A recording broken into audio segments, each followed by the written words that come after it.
Let's talk about how the healing journey is really hard and grief is really weird. And I am recording and logging this video after spending most of the day just crying. Tell my eyes are all swollen. Yeah, I hate this journey, guys.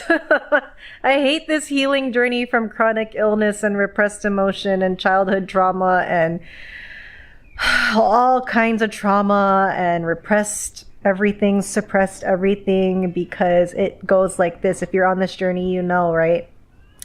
It goes in waves. It's cyclical. So you go through the same cycles over and over and over again. It's one step forward, 5 steps back. It's all the things. And it's a wonderful journey. It's beautiful. But this is the reality of it. You're gonna have days, moments, hours, minutes, seconds like this where you just like become unhinged. Like, kind of caught me off guard today. I don't even want to say that, oh, I was doing pretty good and whatever, you know, because I've been on this journey long enough to know that this is kind of just like, you kind of have to accept that this is your life at the moment. You know, like this is your new normal, but it's temporary. This is just a season. And I honestly, guys, like, I think it took me 3 years of being on this journey to start to fully accept that this is how it goes, because we're so used to, if there's a problem or if I'm uncomfortable, then I just need to get to the end goal, right, of comfort again or to solve the problem. But that is not how this healing from chronic illness through a mind-body approach works, right? The truth of the matter is, sometimes it can be prolonged because you have to go on this journey. There are things you have to learn. There are things you have to unlearn. There's things you have to grow, and all of that takes time. And the whole journey is uncomfortable. We're so used to problem, solution. But with this, it's so out of your control, and it doesn't really work that way. You kind of just have to sit in the ugliness and then just the discomfort of everything as your brain reveals, you know, bits and pieces every day of just the internal issues that you got going on, you know, like the negative core, I talk about this all the time, the limiting core beliefs that you have, or just like as it decompresses and finally feels safe enough to kind of unload all this repressed stress and emotions, backlogging decades, you know? So the whole thing takes time. And so then you have days like this where I am laying on the floor. I've been crying all day. Just all this grief just wanted to come out today in particular. And it's funny. The trigger was really funny because all I did was ask my in-laws if because they are available today. So I just asked them if they could pick up my 2 boys from school. And I'm potty training my daughter. So I was like, you know what, they can do this. And like, so I asked them, and I just was flooded with this relief that they could meet my request. And I didn't know if I felt relief because I am still symptomatic. So everything, like I have managed, like I can do a lot now, but I'm still terrified 24/7, right? Like the flash fear is still there. The fear is still there. The symptoms are still there, which is fine. That's the journey. It's fine.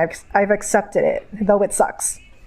So I don't know, like the flood of relief that I felt when my mother-in-law said, hey, yeah, they could go pick up the boys today so that I didn't need to.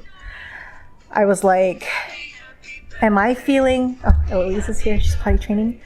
Am I feeling relief because I am like, you know, overwhelmed and need a break from the daily routine of picking up the kids in general, because I'm a mom, you know, it's a mom thing, stay-at-home mom thing. You're just like constant overwhelm. Or am I feeling the relief because I get a little break from the terror of driving to go pick up my kids. Even though I do it every day. I've been doing this every day. The drop off and pickup schedule is part of my routine. I've been doing it every day for over 2.5 years. For the most part, almost every day. And it still shocks me that the terror is still there. But I get it. It's part of it. It's fine. So I was thinking like, man, am I feeling the relief mainly because I get a little break from pushing, you know? But it doesn't matter because especially if you're still like symptomatic 24/7 because you're still trying to go through life and reteach your brain how to find safety again. Yeah, I don't know. I was just thinking, and I like to overthink. It's probably not helpful, but I'm working on it, guys. I'm working on it. Anyway, all that to say, it just brought up like the fact that my mother-in-law said she could pick the kids up, my sons up today, just brought up like all these repressed feelings of how wonderful it is that someone can meet my need and they don't shame me for it. You know? And I just got to thinking, okay, I must be healing a lot because I'm like, one, I'm feeling much more comfortable asking for help. Like simple stuff, like if someone can go pick up my kids and give me a little break, you know? I feel more comfortable with that. I did not recognize how uncomfortable that was for me to ask. I am the oldest daughter, if that puts things into perspective. So I know that through this journey, I'm learning I need to ask for help more. And not only that, but I need to feel like I deserve the help, because I know that's been a limiting core belief that my self-worth was so low where I felt like like why would anyone help me, you know? Just because I asked, like, how did I deserve that, right? Yeah, those things tend to run through my head, but you know what? It's fine. We're gonna, like, that's changing, which is great. You can hear she's watching on my phone. Honestly, guys, these videos are really just for me. It's really like my journal, my video journals that I just put online. If you're watching this and it's somehow helping you and you can relate, then great. That is what I want. I want this stuff to help you. And just like, you know, just so you know, another human being is going through the same thing you're going through, you know, and being honest about it. So let's see what else. Yeah, so that just triggered a whole lot of things. The fact that like my kid's getting picked up, and it just brought up like how much of my needs were not met when I was a child.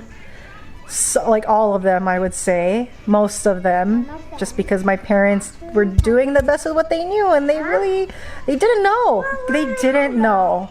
And it's not anyone's fault, but also we need to honor and recognize and witness the fact that your needs weren't met. And then somehow you learn that if you do ask for something, somehow you learn because of how people responded to you or their inability to respond for you and be there for you and care for you and provide for you, you make a decision about yourself that you must not be worthy. Like, your brain is trying to survive as a child. So if your needs can't be met, it's going to make a decision based on survival. It's going to make a decision that it must be me. I must be the problem. Like, of course, I must be so awful. I must be so bad.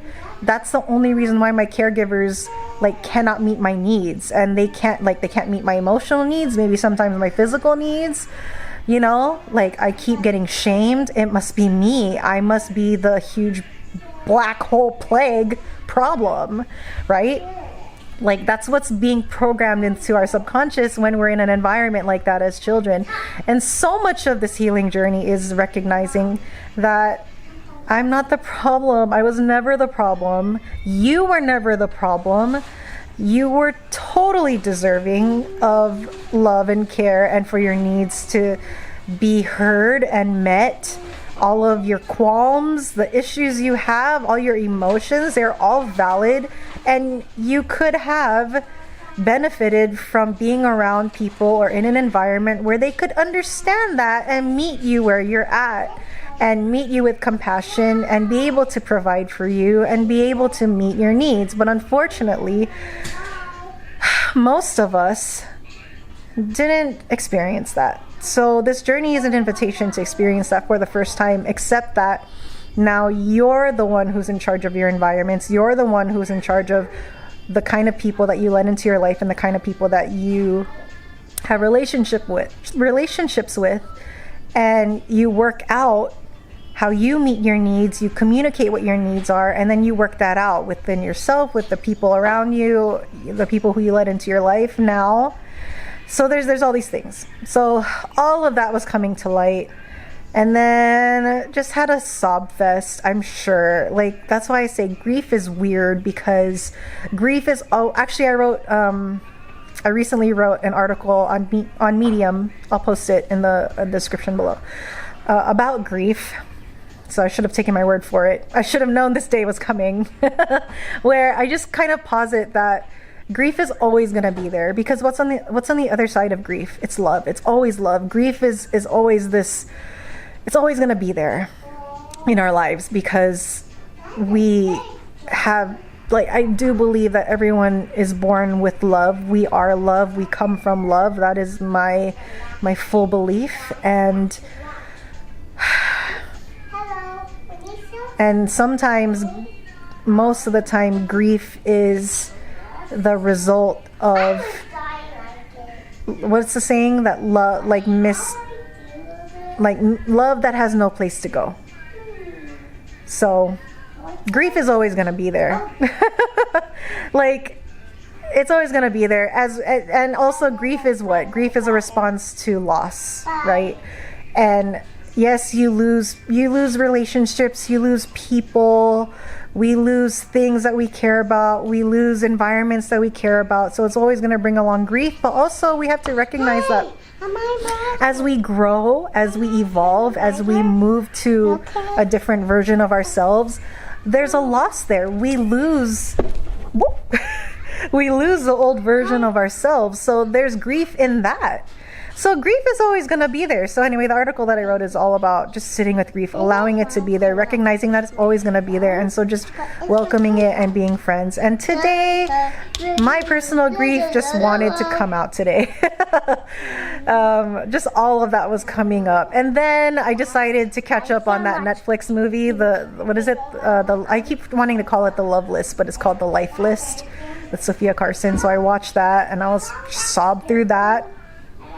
And then I don't know if you parents, if you're a parent or if you're a mother, I've noticed that in the rare occasions that I do send my kids somewhere else, right? So it's just me at home, or if it's just me and my husband at home, my emotions come out. Can you relate? Like, I feel like once the kids are gone, like, my nervous system is like, okay, she doesn't have to hold it together anymore. Like, we're gonna cry. Like, the last time my kids went to my sister's house, and so my husband and I just was like, let's just watch a movie, and we watched Anora, because I always like to watch whatever movie won Best Picture at the Oscars. I just like to watch it. And that last scene, if you watched it, that last scene where she cried, like, Anora, if you watched it, right?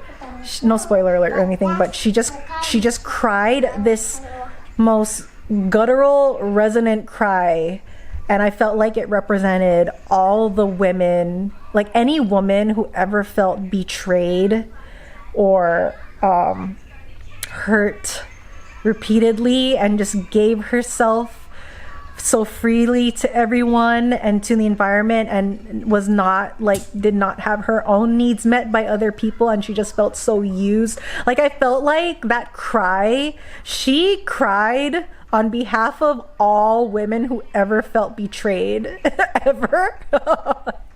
So that just, I was a hot mess. Like, after watching that movie, and my husband was like, Like, you know, thankfully he's learning how to console. But he was like, what the?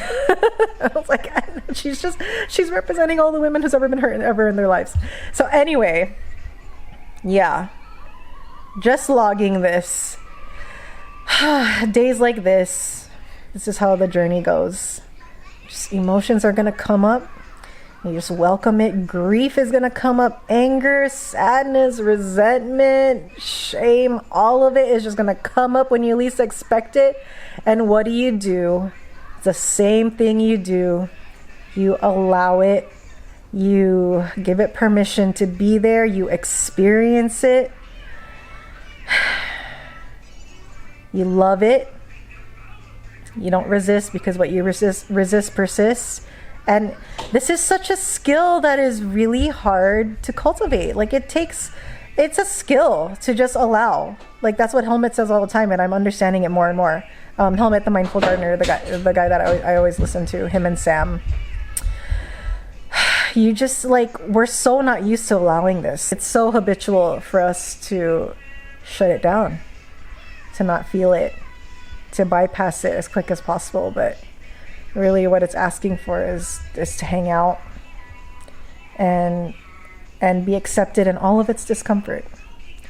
So yeah, anyway, healing is hard and grief is weird. And I will leave you at that. And then we'll keep moving forward. You know? Love you guys. Talk to you next time.